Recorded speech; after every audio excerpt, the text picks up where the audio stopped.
Shri Joseph C Mathew, ഇവിടെ തെരഞ്ഞെടുപ്പ് ഇന്നില്ലെങ്കിൽ ഉടൻ പ്രഖ്യാപിക്കുമെന്ന് മുന്നണികൾക്ക്, രാഷ്ട്രീയ പാർട്ടികൾക്ക് നന്നായി അറിയാവുന്നതാണ്. CPM CPI സ്ഥാനാർത്ഥികളെ അപ്പോൾ തന്നെ പ്രഖ്യാപിക്കും എന്ന് പറഞ്ഞാൽ ഇലക്ഷൻ കമ്മീഷന്റെ വാർത്താ സമ്മേളനത്തിന്റെ തുടർച്ചയിൽ തന്നെ ബിനോയ് വിശ്വം മാധ്യമങ്ങളെ കാണുന്നു. അത് കഴിയുമ്പോഴേക്കും MV ഗോവിന്ദൻ മാധ്യമങ്ങളെ കാണുന്നു. റോഡ് ഷോ ഇപ്പോഴും തുടരുന്നു പല സ്ഥലങ്ങളിലും. ഇപ്പൊ തെരഞ്ഞെടുപ്പ് എന്നാൽ ഒരു ഒപ്റ്റിക്സ് ഫാക്ടർ കൂടി ഉണ്ടല്ലോ. ഈ ദിവസത്തിന്റെ മേൽക്കൈ LDF എന്ന് ഉറപ്പിച്ച് പറയാമോ ശ്രീ ജോസഫ് സി മാത്യു?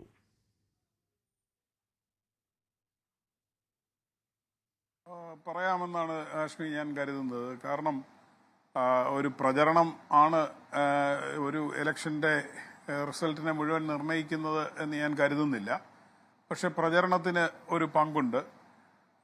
ആ പ്രചരണ കാലയളവ് പ്രത്യേകിച്ചൊരു ഹ്രസ്വദൂരം ആകുമ്പോൾ ഈ ഓഫ് ദി ബ്ലോക്സ് ഫസ്റ്റ് എന്ന് പറയുന്നതിന് തീർച്ചയായിട്ടും ഒരു അഡ്വാൻറ്റേജ് ഉണ്ട്.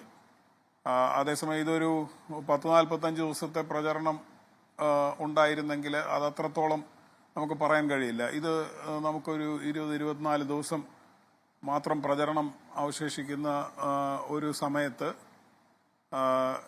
ഇങ്ങനെ നേരത്തെ തന്നെ സ്ഥാനാർത്ഥികളെ പ്രഖ്യാപിക്കാൻ കഴിഞ്ഞു എന്നുള്ളത് തീർച്ചയായിട്ടും നേട്ടമാണ്. അവരെല്ലാം ഫീൽഡിൽ ഇറങ്ങിക്കഴിഞ്ഞു എന്നുള്ളത് നേട്ടമാണ്. അല്ലെങ്കിൽ തന്നെ ഈ പ്രചരണ ദിവസം കുറവായിരിക്കുമ്പോൾ നിലവിലുള്ള മുഖങ്ങൾക്ക്, സിറ്റിംഗ് MLA-മാർക്ക് ഒക്കെ കുറച്ചുകൂടെ ഒരു ആഡഡ് അഡ്വാൻറ്റേജ് ഉണ്ട് എന്നാണ് ഞാൻ വിചാരിക്കുന്നത്. കാരണം മണ്ഡലത്തിൽ അവർക്ക് അവരുടെ മുഖവും അവരുടെ കാര്യങ്ങളും കുറച്ചുകൂടെ പരിചിതമായിരിക്കും. അതെല്ലാം അനുകൂലമായിക്കൊള്ളണം എന്നില്ല.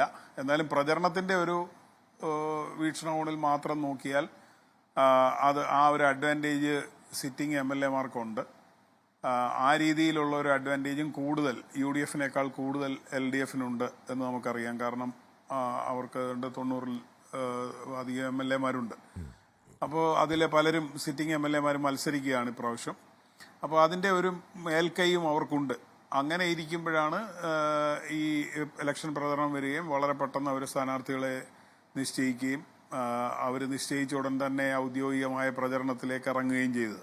പല സ്ഥലങ്ങളിലും അനൌദ്യോഗികമായി പ്രചരണങ്ങൾ മറ്റ് സ്ഥാനാർത്ഥികളും നടത്തുന്നുണ്ടെന്ന് അറിയാഴികയല്ല. എന്നാലും ഒഫീഷ്യലായിട്ട് മറവില്ലാതെ ഇറങ്ങാൻ കഴിയുമ്പോൾ കിട്ടുന്ന ഒരു ഓളം സൃഷ്ടിക്കൽ എന്ന് നമ്മൾ പറയുമല്ലോ, അത് തീർച്ചയായിട്ടും അവരിന്ന് മിക്കവാറും എല്ലാ മണ്ഡലങ്ങളിലും LDF സൃഷ്ടിച്ചിട്ടുണ്ട് എന്നാണ് ഞാൻ വിചാരിക്കുന്നത്. അതോടൊപ്പം UDF ഇപ്രാവശ്യം നേരത്തെ തന്നെ സ്ഥാനാർത്ഥികളെ പ്രഖ്യാപിക്കുകയും പ്രചരണ രംഗത്ത് നേരത്തെ തന്നെ ഇറങ്ങുകയും ചെയ്യുന്ന ഒരു അഡ്വാൻറ്റേജ് പതിവിന് വിപരീതമായി ഞങ്ങൾ ഇപ്രാവശ്യം ഉണ്ടാക്കുമെന്നും ഒരു തർക്കവും ഉണ്ടാകില്ല എന്നും ആവർത്തിച്ച് പറഞ്ഞുകൊണ്ടിരുന്നതാണ്. ഏതാണ്ട് ജാനുവരി അവസാനത്തോടു കൂടി തന്നെ സ്ഥാനാർത്ഥികളെ പ്രഖ്യാപിക്കും എന്ന് പറഞ്ഞുകൊണ്ടിരുന്നതാണ്. അപ്പോൾ അങ്ങനെ അവർ തന്നെ തീരുമാനിച്ച് പ്രഖ്യാപിച്ച ഒരു കാര്യം അവർക്കിപ്പോഴും നടപ്പിലാക്കാൻ കഴിയുന്നില്ല എന്നുള്ളത് തീർച്ചയായിട്ടും അതിൻ്റെ ഉള്ളിലുള്ള ചില വൈരുദ്ധ്യങ്ങളിലേക്കും കൂടിയാണ് വിരൽ ചൂണ്ടുന്നതെന്നാണ് ഞാൻ വിചാരിക്കുന്നത്. പക്ഷെ മുൻകാലങ്ങളെ അപേക്ഷിച്ച് അവർക്ക് ഉള്ള ഒരു മെച്ചം അവരുടെ എല്ലാവർക്കും, ഈ പടലപ്പിണക്കങ്ങളെല്ലാം നടത്തുന്ന ആൾക്കാർക്ക് എല്ലാവർക്കും ഇത് ഇപ്രാവശ്യം പരാജയപ്പെട്ടാൽ അത് അവരെ സംബന്ധിച്ചിടത്തോളം, എല്ലാവരെ സംബന്ധിച്ചിടത്തോളവും അത് ഫെയ്റ്റിലാണ് എന്നൊരു ധാരണ, ഒരു തിരിച്ചറിവ് അവർക്കുണ്ട് എന്നാണ് ഞാൻ കരുതുന്നത്. അതുകൊണ്ട് ഇലക്ഷൻ തീയതിയും കൂടി വന്ന സാഹചര്യത്തിൽ അധികം വൈകാതെ അവർ ഒരു ലിസ്റ്റുമായി വരും എന്നാണ് ഞാൻ വിചാരിക്കുന്നത്. പക്ഷേ ആ ലിസ്റ്റ് ഏകപക്ഷീയമായി അംഗീകരിക്കപ്പെടുമെന്ന് ഞാൻ കരുതുന്നില്ല.